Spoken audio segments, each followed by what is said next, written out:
한국 기업가의 성공 비결이 한국 드라마라고. 도대체 무슨 사연인지 바로 들어보겠습니다. 그 전에 잠깐. 시청 전 좋아요와 구독은 사연 소개에 큰 힘이 됩니다. 안녕하세요. 저는 루이싱입니다. 베이징에서 태어나 자란 토박이로 시내 최고급 호텔에서 컨시어지로 일하고 있었습니다. 제가 담당하던 손님 중에 박 회장이라는 한국분이 계셨습니다. 한 달에 2번씩 꼬박꼬박 베이징을 찾아오시는 단골 고객이셨죠. 중국에서 사업을 시작한 지 10년 정도 되셨는데 처음 오셨을 때와는 완전히 달라 보이셨습니다. 초기에는 작은 무역회사를 운영하시는 것 같았는데 어느새 베이징 곳곳에 사무실을 두고 계시더군요. 다른 외국인 사업가들과는 뭔가 달랐습니다. 중국 직원들과의 관계가 특별해 보였어요. 보통 외국 기업가들은 통역사를 대동하고 격식을 차리는 경우가 많은데 박 회장은 직원들과 마치 가족처럼 지내시는 것 같았습니다. 호텔 로비에서 만나는 모습을 보면 중국 직원들이 진심으로 따르는 것이 느껴졌습니다. 그분의 성공 과정을 지켜보면서 자연스럽게 호기심이 생겼습니다. 그 같은 시기에 중국에 진출한 다른 외국 기업들은 여러 어려움을 겪고 있었는데 박 회장의 사업은 계속 번창하고 있었거든요. 특히 중국 소비자들 사이에서 인기가 높았습니다. 어느 날 박 회장이 체크아웃을 하시면서 잠깐 이야기를 나눌 기회가 있었습니다. 평소 궁금했던 것을 조심스럽게 여쭤봤습니다. 어떻게 중국에서 이렇게 성공하실 수 있었는지 말입니다. 박 회장은 잠시 생각하시더니 의외의 답변을 하셨습니다. 한국 드라마 이야기를 꺼내신 거였어요. 자신의 중국 직원들이 한국 드라마를 보면서 한국 문화를 이해하게 되고 그것이 업무에도 좋은 영향을 미친다고 하셨습니다.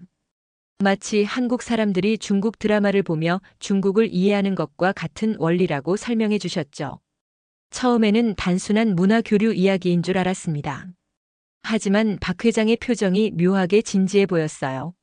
마치 더 깊은 의미가 있는 것처럼 느껴졌습니다. 그 대화 이후로 제 마음속에 작은 호기심이 생겼습니다. 정말 한국 드라마가 중국에서의 사업 성공과 관련이 있을까요? 아니면 그냥 우연의 일치일까요?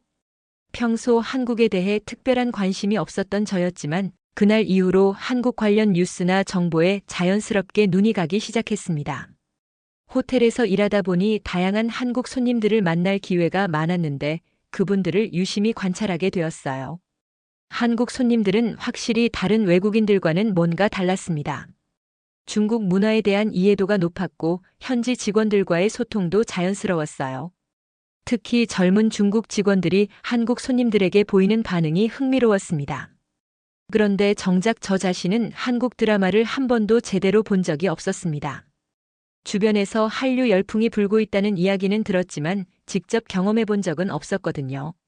박 회장과의 대화가 계속 머릿속에 맴돌았습니다. 과연 한국 문화, 특히 드라마가 정말 특별한 무언가를 가지고 있는 걸까요? 아니면 그저 잘 만들어진 오락거리에 불과한 걸까요? 호기심은 점점 커져갔지만 막상 한국 드라마를 찾아보려니 어디서부터 시작해야 할지 막막했습니다. 워낙 종류가 많고 다양하다고 들었거든요. 그러던 어느 날 예상치 못한 일이 벌어졌습니다. 호텔 동료 중에 린메이라는 여직원이 있었습니다. 평소 한국 드라마를 즐겨보는 것으로 유명했죠.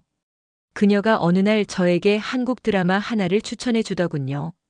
처음에는 시간이 없다며 거절했지만 박 회장의 이야기가 계속 신경 쓰여서 결국 집에서 한 편을 보게 되었습니다. 첫 번째 에피소드를 보고 난 후 이상한 기분이 들었습니다. 마치 오랫동안 목마름을 견디다가 시원한 물을 마신 것 같은 느낌이었어요. 드라마 자체는 평범한 로맨스 이야기였지만 뭔가 마음 깊숙한 곳이 따뜻해지는 느낌이었습니다. 더 신기한 것은 그 다음 날부터였습니다. 평소보다 일이 훨씬 수월하게 풀렸어요. 까다로운 손님들도 유난히 온화해 보였고 동료들과의 관계도 더욱 원만해졌습니다. 우연의 일치라고 생각했지만 며칠이 지나도 이런 상태가 계속되었습니다. 한국 드라마를 본 뒤로 제 업무 능력이 눈에 띄게 향상되었습니다. 외국 손님들의 요청을 이해하는 속도가 빨라졌고 문제 해결 능력도 좋아졌어요. 상사도 제 변화를 알아차리고 긍정적인 평가를 해주었습니다. 호기심이 더욱 커져서 다른 한국 드라마들도 찾아보기 시작했습니다. 매일 밤 한 편씩 보는 것이 일과가 되었어요. 그런데 신기하게도 드라마를 볼 때마다 마음이 편안해지고 다음날 컨디션이 좋아지는 현상이 반복되었습니다. 주변 동료들에게 이 이야기를 해보니 처음에는 믿지 않더군요. 하지만 워낙 제 변화가 눈에 띄어서 몇몇 동료들이 관심을 보이기 시작했습니다. 린메이는 이미 한국 드라마의 효과를 알고 있었다며 웃었지만 다른 동료들은 반신반의하는 표정이었어요. 그때 호텔 청소 담당 장아이가 제게 다가왔습니다. 평소 조용한 성격이었는데 용기를 내어 한국 드라마 추천을 부탁하더군요. 저는 제가 처음 본 작품을 권해주었습니다. 일주일 후 장아이의 변화는 정말 놀라웠습니다. 원래 내성적이었던 그녀가 활발해졌고 업무에 대한 자신감도 생겼어요. 다른 동료들도 그녀의 변화를 눈치채기 시작했습니다. 이번에는 프런트 데스크에서 일하는 왕펑이 관심을 보였습니다. 그는 평소 스트레스가 많아 보였는데 한국 드라마를 보기 시작한 후 표정이 밝아지기 시작했어요. 업무 중에도 여유로운 모습을 보이더군요. 점점 더 많은 동료들이 한국 드라마에 관심을 갖기 시작했습니다. 처음에는 단순한 호기심이었지만 직접 경험해본 사람들은 모두 긍정적인 변화를 보고했습니다. 업무 효율성이 올라가고 인간관계가 개선되고 전반적인 삶의 만족도가 높아진다는 것이었어요. 호텔 관리진도 직원들의 변화를 눈치채기 시작했습니다. 고객 만족도 조사에서 우리 호텔의 점수가 눈에 띄게 향상되었거든요. 특히 직원들의 친절도와 서비스 품질에 대한 평가가 크게 올랐습니다. 저는 이 현상이 정말 한국 드라마 때문인지 확신할 수 없었습니다. 하지만 부인할 수 없는 것은 실제로 모든 것이 좋은 방향으로 변하고 있다는 사실이었어요. 그런데 이상한 일은 여기서 끝나지 않았습니다. 한국 드라마를 보기 시작한 동료들 사이에서 묘한 공통점이 발견되기 시작했습니다. 우리 호텔 직원들 사이에서 한국 드라마 보기가 유행처럼 번지기 시작했습니다. 처음에는 몇 명에 불과했지만 점차 절반 이상의 직원들이 한국 드라마를 시청하게 되었어요. 그리고 모두들 비슷한 경험을 했습니다. 레스토랑 매니저 류강도 그중 한 명이었습니다. 평소 예민하고 까다로운 성격으로 유명했는데 한국 드라마를 보기 시작한 후 놀랍도록 온화해졌어요. 직원들과의 갈등도 줄어들고 레스토랑 분위기가 전체적으로 좋아졌습니다. 더욱 흥미로운 것은 우리 호텔을 이용하는 중국인 고객들의 반응이었습니다. 평소보다 직원들에 대한 만족도가 높아졌고 재방문율도 눈에 띄게 증가했어요. 호텔 경영진은 이런 변화의 원인을 파악하려고 했지만 우리는 한국 드라마 이야기는 하지 않았습니다. 하지만 소문은 호텔 밖으로도 퍼져나가기 시작했습니다. 우리 직원들의 가족과 친구들이 이 이야기를 듣고 관심을 보이기 시작한 거죠. 특히 린메이의 언니인 리나가 먼저 시도해봤는데 그녀도 비슷한 경험을 했다고 했습니다.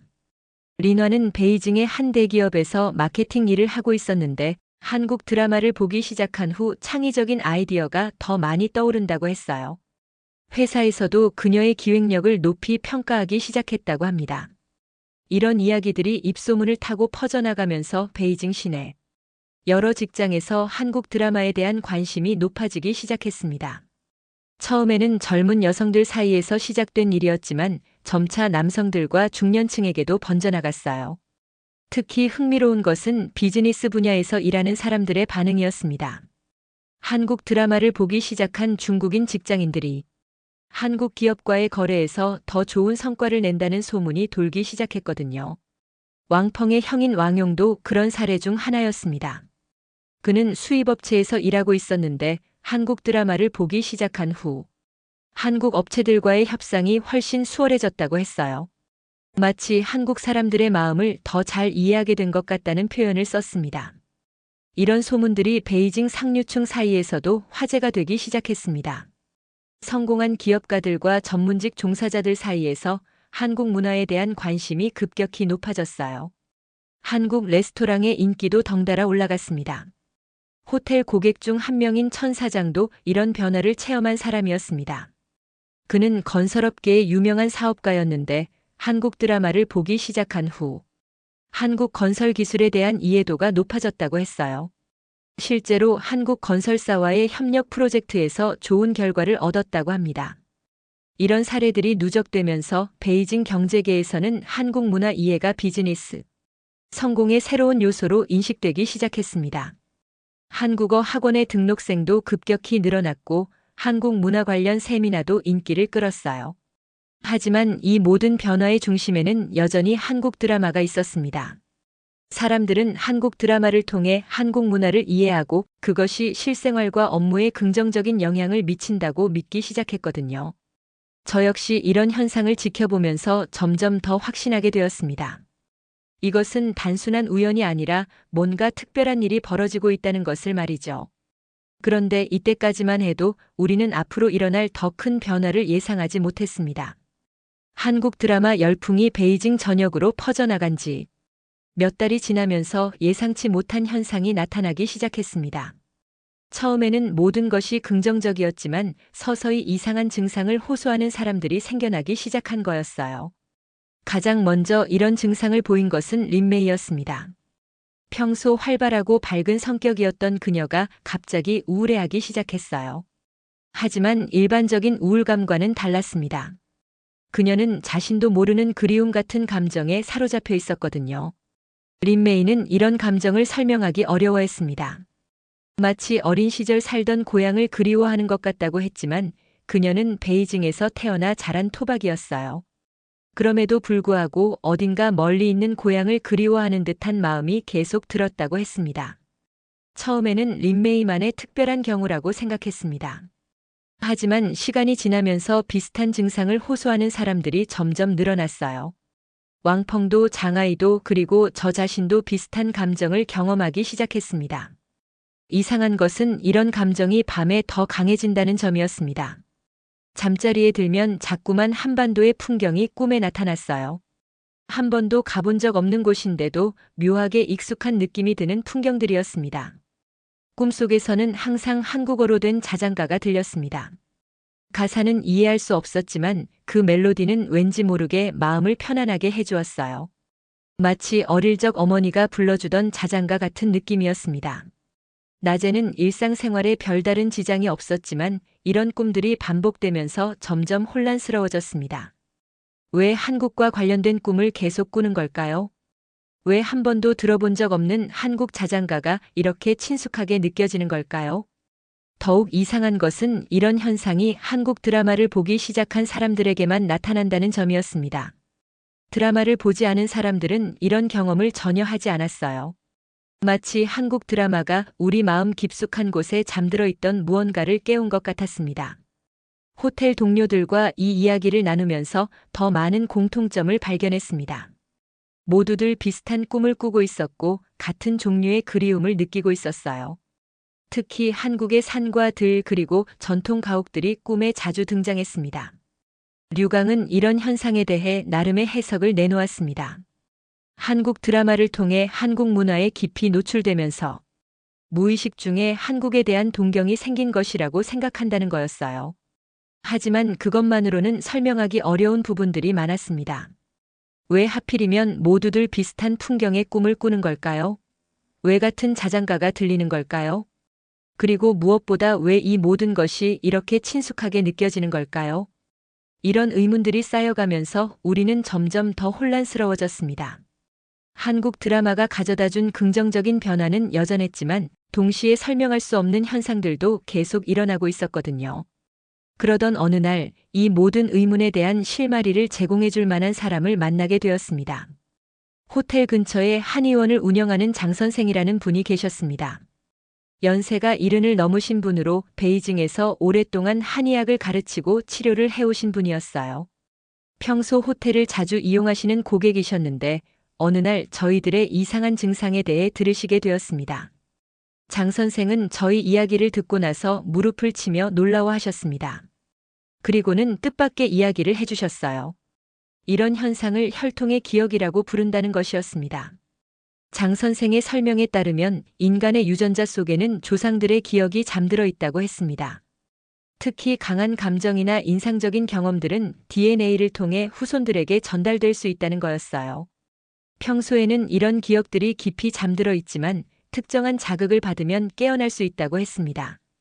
한국 드라마가 바로 그런 자극 역할을 했을 가능성이 높다는 것이 장 선생의 견해였습니다. 한국 문화에 깊이 노출되면서 조상들의 기억이 되살아나고 있다는 거였죠. 처음에는 믿기 어려운 이야기였습니다. 하지만 장 선생은 역사적 근거를 들어 설명해 주셨어요. 고구려 시대부터 조선 시대까지 한반도와 중국 대륙 사이에는 많은 인구 이동이 있었다고 했습니다. 특히 고구려가 멸망한 후 많은 고구려 유민들이 중국으로 이주했고 백제와 신라 시대에도 정치적 혼란을 피해 중국으로 건너온 한반도 사람들이 적지 않았다고 했어요. 또한 조선 시대에도 전쟁이나 기근을 피해 중국으로 이주한 사람들이 많았습니다. 이런 역사적 사실을 고려하면 현재 중국에 살고 있는 사람들 중 상당수가 한반도 출신, 조상을 가지고 있을 가능성이 높다는 것이 장 선생의 설명이었습니다. 다만 세월이 흐르면서 이런 혈통적 연결고리가 희미해졌을 뿐이라고 했어요. 장 선생은 저희가 경험하고 있는 현상들이 모두 이런 혈통적 기억과 관련이 있다고 보셨습니다. 한국 드라마를 통해 한국 문화에 노출되면서 잠들어 있던 조상들의 기억이 깨어나고 있다는 거였죠. 꿈에 나타나는 한반도의 풍경들도 실제로 조상들이 살았던 곳의 기억일 가능성이 높다고 했습니다. 그리고 한국어 자장가도 마찬가지로 조상들이 불렀던 노래의 기억이 되살아난 것이라고 설명해 주셨어요. 이런 설명을 듣고 나니 많은 것들이 이해되기 시작했습니다. 왜 한국 드라마를 보면 마음이 편안해지는지, 왜 한국 문화가 이렇게 친숙하게 느껴지는지, 그리고 왜 모두들 비슷한 경험을 하는지 말이죠. 장 선생은 이런 현상이 결코 나쁜 것이 아니라고 강조하셨습니다. 오히려 자신의 뿌리를 찾아가는 자연스러운 과정이라고 보셨어요. 다만 갑작스럽게 기억이 되살아나면서 혼란스러울 수 있으니 차분히 받아들이라고 조언해 주셨습니다. 저는 장 선생의 설명을 듣고 나서도 여전히 반신반의했습니다. 정말로 우리가 한반도 출신 조상을 가지고 있는 걸까요?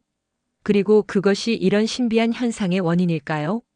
하지만 부인할 수 없는 것은 실제로 우리가 경험하고 있는 현상들이었습니다. 그리고 이런 경험을 하는 사람들이 점점 늘어나고 있다는 사실이었어요. 장 선생은 이런 현상이 앞으로 더 많은 사람들에게 나타날 것이라고 예측하셨습니다. 장 선생의 이야기를 듣고 난 후 저는 제 가족의 역사를 조사해 보기로 마음먹었습니다. 어릴 때부터 들어온 가족사에 대해 다시 생각해 보니 몇 가지 이상한 점들이 떠올랐어요. 할아버지께서 가끔 하시던 말씀 중에 우리 조상이 북쪽에서 왔다는 이야기가 있었습니다. 당시에는 단순히 중국 북부 지역을 의미하는 줄 알았는데 이제 와서 생각해 보니 더 구체적인 의미가 있었을 수도 있겠다는 생각이 들었어요. 주말을 이용해서 할아버지의 고향 마을을 찾아가 봤습니다. 베이징에서 기차로 3시간 정도 걸리는 작은 시골 마을이었어요. 마을에는 아직도 할아버지와 동년배셨던 어르신들이 몇 분 계셨습니다. 마을 이장님께 제 할아버지에 대해 여쭤보니 놀라운 이야기를 들려주셨습니다. 제 증조 할아버지가 어릴 때 이 마을에 홀로 나타났다는 거였어요. 그때 마을 사람들이 그 아이를 거두어 키웠다고 했습니다. 더욱 흥미로운 것은 그 증조 할아버지가 처음 마을에 왔을 때 중국어가 서툴렀다는 점이었습니다. 마치 다른 언어에 더 익숙한 것 같았다고 하더군요. 그리고 가끔 이상한 노래를 부르곤 했는데 마을 사람들이 들어본 적 없는 멜로디였다고 했습니다. 이장님은 제게 마을의 오래된 족보를 보여주셨습니다. 거기에는 증조 할아버지가 동방에서 온 아이라고 기록되어 있었어요. 동방이라는 표현이 단순히 동쪽을 의미하는 것인지 아니면 더 구체적인 지역을 가리키는 것인지는 명확하지 않았지만 의미심장했습니다. 마을의 다른 어르신께서는 더욱 구체적인 이야기를 들려주셨습니다. 증조 할아버지가 부르던 노래 중 일부를 기억하고 계신다는 거였어요. 그 어르신이 흥얼거리는 멜로디를 들어보니 제가 꿈에서 들었던 자장가와 매우 비슷했습니다. 이런 발견들이 쌓여가면서 장 선생의 말씀이 점점 현실적으로 느껴지기 시작했습니다. 정말로 제 조상 중에 한반도에서 온 사람이 있었을 가능성이 높아 보였어요. 마을을 떠나기 전에 증조 할아버지의 무덤을 찾아가 봤습니다. 묘비에는 간단한 글자만 새겨져 있었지만 무덤 앞에 서니 이상한 감정이 밀려왔어요. 마치 오랫동안 잃어버렸던 가족을 다시 만난 것 같은 느낌이었습니다. 베이징으로 돌아온 후 저는 다른 동료들에게도 가족사를 조사해보라고 권했습니다. 린메이도 왕펑도 장하이도 모두 비슷한 발견을 했어요. 대부분 증조할아버지나 고조할아버지 세대에서 출신이 불분명한 조상이 있었다는 공통점이 있었습니다. 특히 왕펑의 경우는 더욱 명확했습니다. 그의 가족이 보관하고 있던 오래된 서류에서 증조할아버지가 조선족이라고 기록된 문서를 발견했거든요.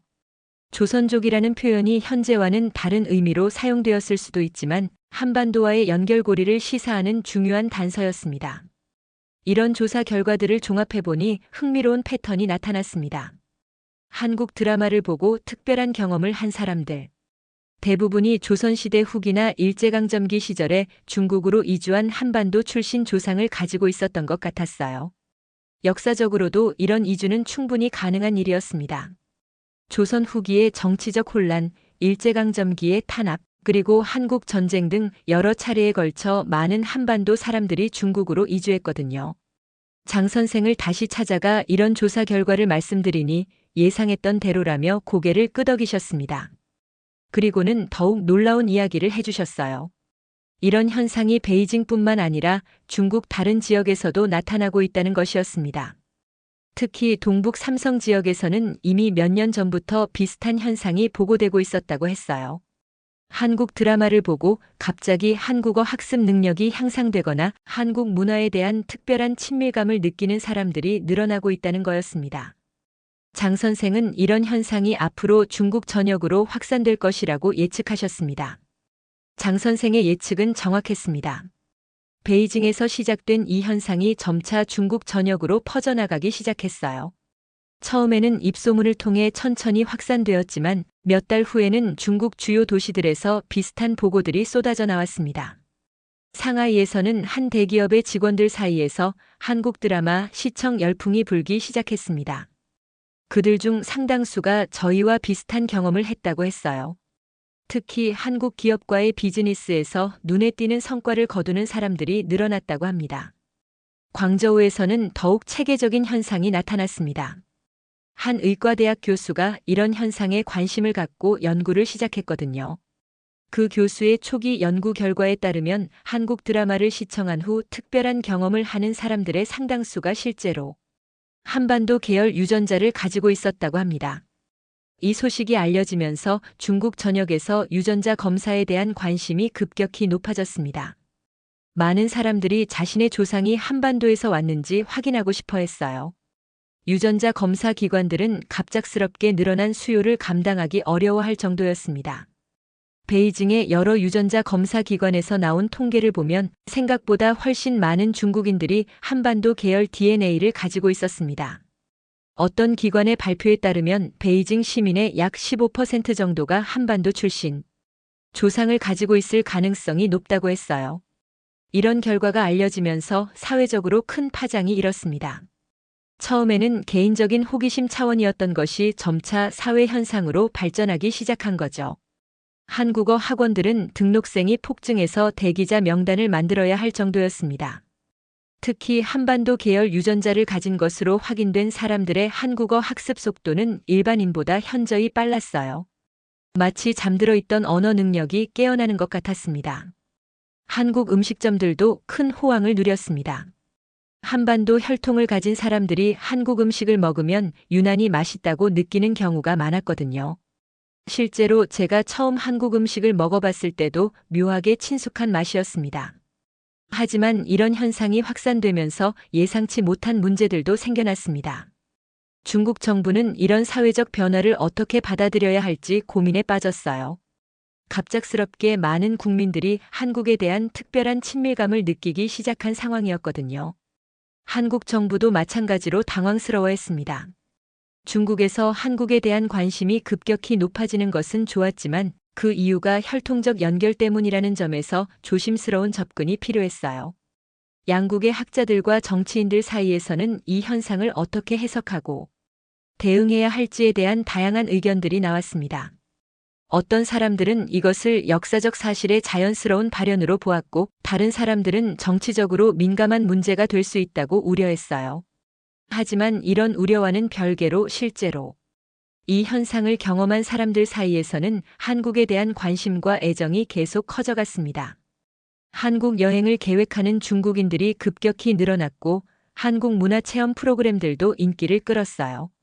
특히 흥미로운 점은 이런 사람들이 한국을 방문했을 때의 반응이었습니다. 많은 사람들이 처음 한국 땅을 밟는 순간 강한 감정적 경험을 했다고 보고했거든요. 마치 잃어버렸던 고향을 찾은 것 같은 느낌이라고 표현하는 사람들이 많았습니다. 이런 현상들이 누적되면서 중국과 한국 사이의 문화적 교류는 그 어느 때보다 활발해졌습니다. 하지만 동시에 이것이 양국 관계에 어떤 영향을 미칠지에 대한 관심도 높아져 갔어요. 결국 중국과 한국 양국 정부는 이 현상을 긍정적으로 받아들이기로 결정했습니다. 초기의 우려와 조심스러운 접근에서 벗어나 이것을 양국 관계 발전의 새로운 기회로 보기 시작한 거였어요. 중국 정부는 이런 역사적 연결고리가 오히려 양국 간의 우호 관계를 강화하는 데 도움이 될 것이라고 판단했습니다. 한국 정부도 마찬가지로 문화적 유대감을 바탕으로 한 실질적 협력 증진에 초점을 맞추기로 했어요. 이런 정책 변화와 함께 양국 간의 문화 교류 프로그램들이 대폭 확대되었습니다. 특히 한반도 계열 혈통을 가진 중국인들을 위한 특별 프로그램들이 만들어졌어요. 한국 전통 문화 체험, 역사 탐방, 그리고 뿌리찾기 여행 등이 큰 인기를 끌었습니다. 저도 이런 프로그램에 참가할 기회를 얻었습니다. 처음으로 한국을 방문했을 때의 감정은 정말 말로 표현하기 어려웠어요. 인천공항에 내리는 순간부터 이상한 친밀감이 느껴졌습니다. 마치 오랫동안 잃어버렸던 무언가를 되찾은 것 같은 기분이었어요. 한국에서 며칠을 보내면서 더욱 확실해졌습니다. 한국어를 배우는 속도도 예상보다 훨씬 빨랐고 한국 문화에 대한 이해도 자연스럽게 높아졌어요. 특히 한국의 전통 음악을 들었을 때는 눈물이 날 정도로 감동적이었습니다. 한국에서 만난 사람들도 저희를 따뜻하게 맞아주었습니다. 혈통적 연결고리에 대한 이야기를 하면 모두들 신기해하면서도 반가워했어요. 마치 잃어버렸던 가족을 다시 만난 것 같다고 말하는 사람들도 많았습니다. 이런 경험을 한 것은 저뿐만이 아니었습니다. 비슷한 프로그램에 참가한 다른 중국인들도 모두 비슷한 감정을 느꼈다고 했어요. 한국 방문이 단순한 여행이 아니라 자신의 뿌리를 찾아가는 의미 있는 여정이었다고 표현하는 사람들이 많았습니다. 이런 개인적 경험들이 쌓여가면서 사회적으로도 큰 변화가 일어났습니다. 중국 내에서 한국에 대한 인식이 크게 개선되었고 한국 문화와 상품에 대한 관심도 급격히 높아졌어요. 한국 관광업계는 큰 호황을 누렸습니다. 뿌리찾기 목적으로 한국을 방문하는 중국인들이 급격히 늘어났거든요. 이들은 일반 관광객들과는 다른 특별한 의미를 가지고 한국을 방문했기 때문에 체류 기간도 길고 재방문율도 높았습니다. 교육 분야에서도 큰 변화가 있었습니다. 중국의 많은 대학에서 한국 학과가 신설되었고 기존 한국 학과의 인기도 크게 높아졌어요. 한국어를 배우는 중국 학생들의 수가 몇 배로 늘어났습니다. 경제적으로도 양국 간의 교류가 크게 증가했습니다.